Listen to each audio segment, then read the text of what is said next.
Hello and welcome. I want to introduce you to the Brightdrop Zevo 600 all-electric van. And I want to start this thing out by telling you a little secret. It's better than the Sprinter.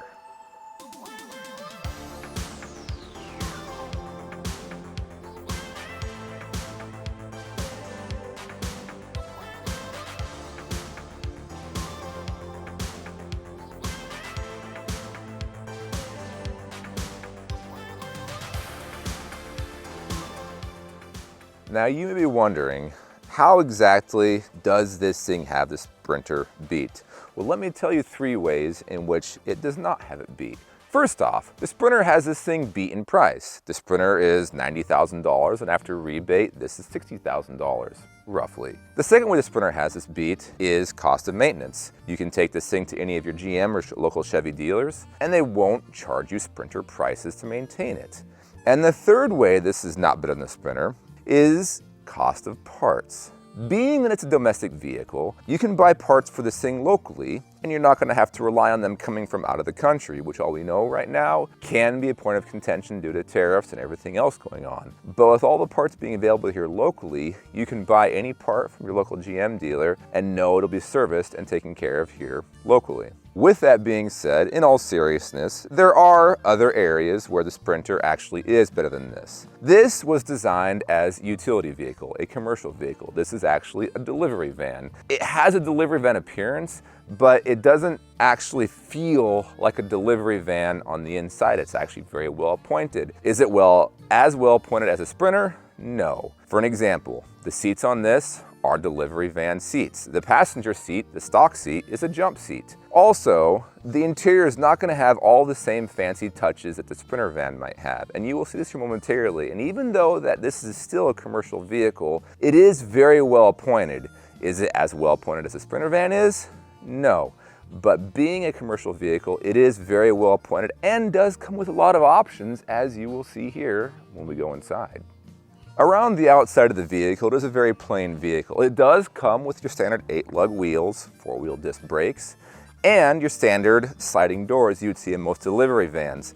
One of the differences on this van though, to open the doors, you have to press this little black button. Most people don't realize that this actually unlocks the doors and allows you to slide them open. The doors do lock in the open position. The doors also lock in the closed position. And going around, continuing around the outside of the van, you may notice that the actual exterior of the van here has a slight different appearance than the front part of the van. That is because it talks to you for one, but two, this is fiberglass. All the exterior paneling on the van is fiberglass. All the body panels, like the ones you see up in the front here, these are all plastic. This helps keep the weight down and it helps improve efficiency because it is an electric vehicle. But the beauty of this is if you do damage a panel, being that they're plastic, they can easily be replaced and they can easily be purchased because you can purchase them through any GM dealer. Continuing around the van, we have the charge port, which is your standard EV charge port. One of the options available for this van is actually what's called a 19.2 fast charging option. The 19.2 fast charging option allows you to hook up any DC fast charger and charge the battery at an extremely fast rate. In fact, we were able to charge this thing from 50 to 80% in about 20 minutes. And considering the battery goes from about the rear wheels here all the way up to basically behind the door, that's a very large battery you have to charge in a short amount of time. And for this size of vehicle, the battery does charge very quickly. As we continue around the van, the back is very much a service-oriented van. We have our step here. In this step, we have backup sensors built in. The step is very durable. And we have handles. We also have your standard garage door. The garage door, just like with the front doors, has a locking mechanism on the side. To unlock it, you click the button, that unlocks it, that allows you to turn the handle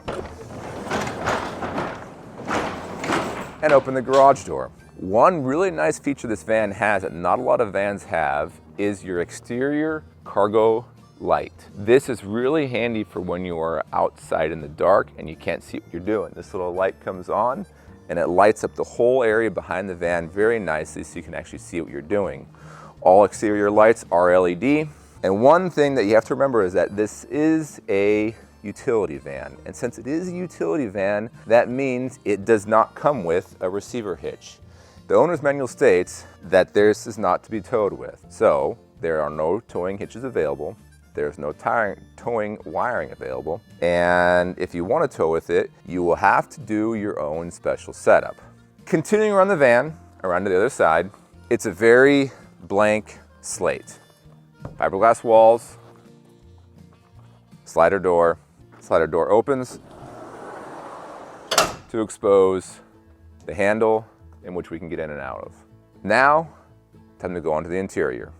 The interior on this thing comes fairly well appointed for a delivery vehicle. You wouldn't think that this kind of vehicle is as well appointed as it is. For an example, you have your heads-up display here, which is going to control everything that you want to see up front. To turn the heads-up display on, you'll depress the parking brake, push the power button, and the heads-up display comes on. Along with your heads-up display, you also have your infotainment center. Your infotainment center will have most major features on it. Unfortunately, the infotainment center on this one does not have anything to use while you're sitting still. For an example, other vehicles, you can watch Netflix, you can watch YouTube, you can watch Amazon Prime while the vehicle is stationary. Currently, this vehicle does not have any apps supported on the infotainment center that allow you to watch any media while the vehicle is stationary. The seating position is comfortable, but like I said earlier, I've already upgraded the seats in mine. These seats are actually out of a Mazda 5, and I had to build custom bases for it, but that's going to be in another video. Air conditioning is via these three vents here, two vents for the passenger. Heating controls are here and here. Passenger gets one cup holder, driver gets two cup holders. Both passenger and driver have access to an excessive amount of storage. We have storage up here for the driver. We have storage over here in this very large tray for the passenger. And one really cool feature about this van that not a lot of people know about is in this tray for the passenger, there is actually a 120 volt AC plug that you can plug your laptop into if you want to service or view your laptop or work with it while you're driving. That was obviously designed with the commercial vehicle aspect in mind by having that outlet there. Other features that are also nice to have up in front here is the overhead tray. The speakers in this thing leave a lot to be desired. This vehicle only comes with two speakers from the factory. This one and this one. Those are the only two speakers you have. And being that this is a delivery vehicle, it does have some road noise, as you will hear in the drive test later. The van also comes with a 12-volt battery. This 12-volt battery does power your accessories. It powers most of your major electronics, such as your windshield wipers, your infotainment system, and your lighting. It also comes with a set of auxiliary connections in here. Now, one thing that GM did do well on this van is underneath this panel right here, we have 12-volt blunt cut connections that allow you to run any 12-volt accessories into the van, and they're actually rated as a 30-amp output, so you can run significant electronics on this van from under this panel right here. From the driver's seat here, we have numerous controls, some of which are helpful, some of which are not. On the steering wheel, most of our controls on this side are related to music, audio, and phone calls. This side is cruise control only. And on the front side of the steering wheel, which is really awkward, is our unlock and lock buttons. So over here are the locks for the front doors, and on the left side is the locks for the back doors. Up front, we have our parking brake, we have our lighting controls, we have our other lighting controls, we have our mirror tilts, our park reverse drive stock is on this side, our windshield washer and turn signals are on this side. All infotainment features are simple and easy to use. Stereo controls are up front, all infotainment controls are right there. And this thing also has a full 360-degree camera on the infotainment. If you push this button right here, you can see we have a full 360-degree view all the way around. We have different viewing options. We have different camera angles from the front or the rear. We have the cameras on the mirrors, both front and back. And we have the full 360, I believe, all the way around as well. And I think this one is actually for the door.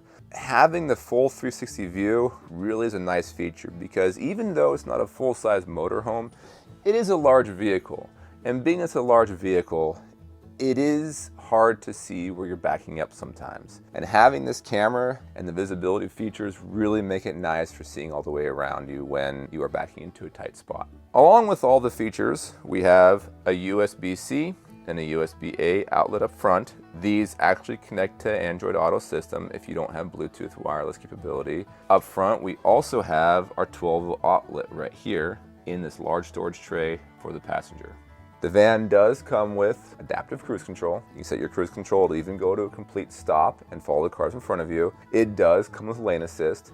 It does not, however, come with any full self-driving feature as you would see on like Teslas or other vehicles with more premium options. I really hope in the future that it does come with a full self-driving feature, because if you drive cross country in this thing, it is a really nice feature to have.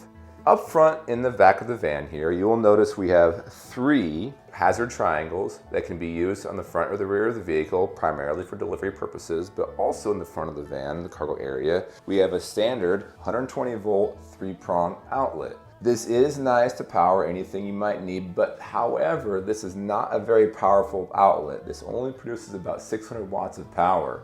And if you do try to run something too large for it, it just shuts everything off and you have to unplug it and plug it back in.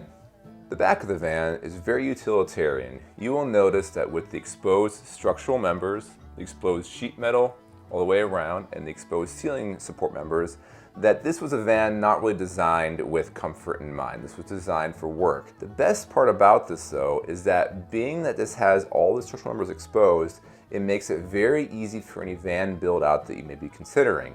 With that though, there is one major factor you're going to have to consider, and that is these walls are your exterior panels, which means if you were slightly careless and you were to happen to punch a hole through this side panel here because you're carrying something or something heavy fell over, it would actually punch a hole through the side of the van here. Now remember that these are the outside, and remember that they are only fiberglass, so if you do happen to damage these, you will see it from the outside. Being this is a utility van, it also has motion sensors in it. These motion sensors turn the lights on and off based upon any movement that it receives. If you stand still for long enough, I think it's about 5 minutes, the motion sensors will turn off the lights above you. In the back here, you have lots of room, and this is the best part about the van. This is another reason why the van is actually better than the Sprinter. It is 14 feet from the bulkhead up front to the garage door and back. Now that's about the same as the Sprinter, but here is what makes this thing much better than the Sprinter. This is definitely a way in which this van is better than the Sprinter, because in a Sprinter, you cannot do this. On a good day, I'm about 6'2", 6'3", and I can fill up every bit a part of a van. And in a Sprinter, you can't lay sideways like this. In this van, you can actually position a bed sideways, as you see here, and you could actually position a full queen-size bed lengthwise with room to spare, thanks to the fact that the van is 1, a boxy shape, and 2, the fact that its walls have minimal support structures on the sides, which makes them very thin and allows you to fit large amounts of volume on the inside. Speaking of that, let's move on and show how much cargo capacity this van has. The back of this van is so large, you could actually fit an entire motorhome in the back of this van. As you can see here, the motorhome fits easily within the wheel wells inside the van. It fits easily within the back. And on top of that, if you're worried about your motorhome sliding back and forth on you, the van comes fully equipped with tie-down points where you can tie your motorhome down if you're worried about your motorhome sliding back and forth on you. These vans do not come with a spare tire. Instead of a spare tire, you get an air compressor. This air compressor does come standard on all the vans. It is powered by the 12-volt outlet up front. And if you were to puncture your tire on the side of the road, you can sit there and inflate that tire to your heart's content, or until someone decides to come and save you. Now that you've seen most of the features of the van, it is time to take it for a drive so we can hear what it sounds like and see how it handles on the road. Driving the van is surprisingly decent.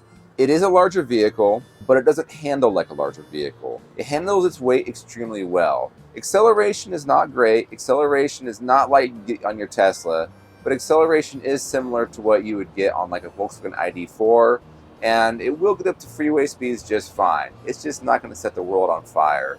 It is somewhat fun to drive though. It handles well. Since all the weight is down low with the batteries, handles really well, and it does carve the corners better than what you would actually expect. Visibility from the driver's perspective is amazing. You have a very commanding view of the road. You can see everything in front of you, and you can see everything to the sides. And with having the additional assistance of the 360-degree camera, you can see everything around you, in front of you, and to the sides as well.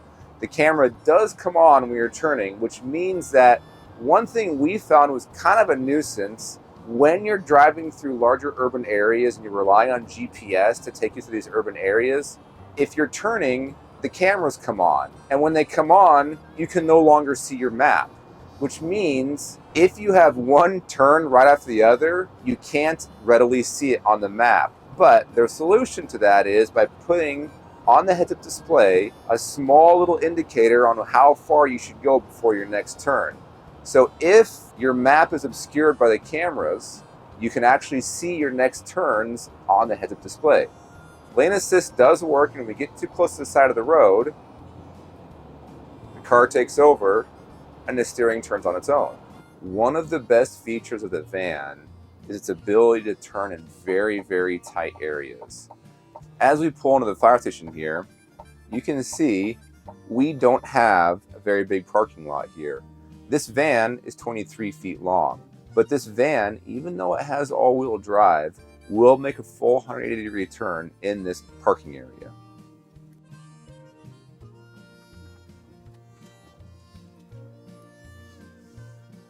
Driving this van around definitely gets attention. Nobody knows what these things are, and it's probably GM's best kept secret at this point because they've advertised this only as a commercial vehicle. They have not advertised this at all to the public sector, which means people see this thing and they don't know what it is. At this point, I probably had at least 10 different people come up to me and ask me about this van because they want to know more about it, being that it's so unique. The van does come with some options though, or you do options that are available. You can do the 400 or the 600.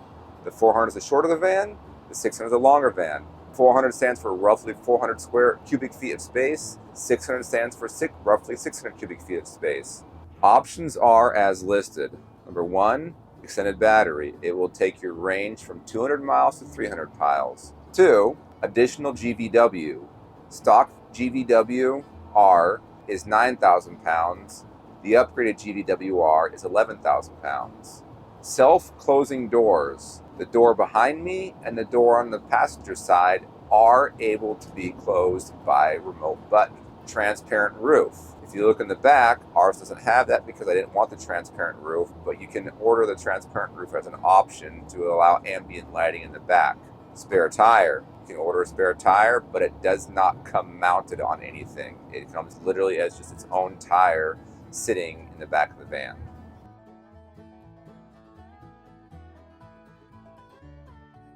As you might have heard at one point, this thing does have road noise. Okay, it's not going to be as quiet as a Sprinter is. It just isn't. And being the fact that it's an electric vehicle, the road noise is actually pretty loud. You hear it significantly over the electric motors. Road noise is comparable to what you would get in your normal RVs or motorhomes. Now that the drive is done, I want to show everybody what the underside of the van looks like because the underside of the van looks different than what you might be expecting. Now that everybody knows what the underside of these things looks like, so I'm going to show you guys the rear axle here. The rear axle on this thing is different than what you might be expecting. This is actually what's called a non-independent rear axle because this axle is still a solid axle, and you can see that on the front here we actually have a solid tube that connects both sides of the wheels. We have leaf springs, a solid leaf spring on either side, no leaf packs, and each wheel is supported by its own leaf spring. However, the drive lines are not inside the axle housing. The drive lines go straight into the electric motor, but the wheels, as mentioned earlier, are connected by a solid axle to both sides. Now that we've seen the underneath of the rear axle, let's take a look at the center part of the vehicle. The center part of the vehicle is all battery. You can see that it's completely flat from the rear axle all the way up to basically right behind the front two driver's seats are. This is all battery underneath here, and it's all completely accessible from the bottom. The batteries don't have to be removed from the top. They can be removed, but all GM dealers that do have to work on these things are required to have special lift capacities to service the batteries. As you can see here, our front suspension consists of our lower control arm, our upper control arm, our coilover shock setup, as well as our front axle shafts which come out to turn the front wheels. From the front of the vehicle here, you can see that we have our normal front headlights, but what's really cool is these front clearance lights that come with the vehicle. These clearance lights are just like you'd see on most commercial duty vehicles, vans, trucks, and actually give kind of a really cool finished look to the front of the vehicle. Now, this was just the introduction of the vehicle itself. I will be having a follow-up video talking about how I plan to start the build of this van, but this video is dedicated only talking about the van. So with that, stay tuned for the introduction of the van build, because that's what's coming up next.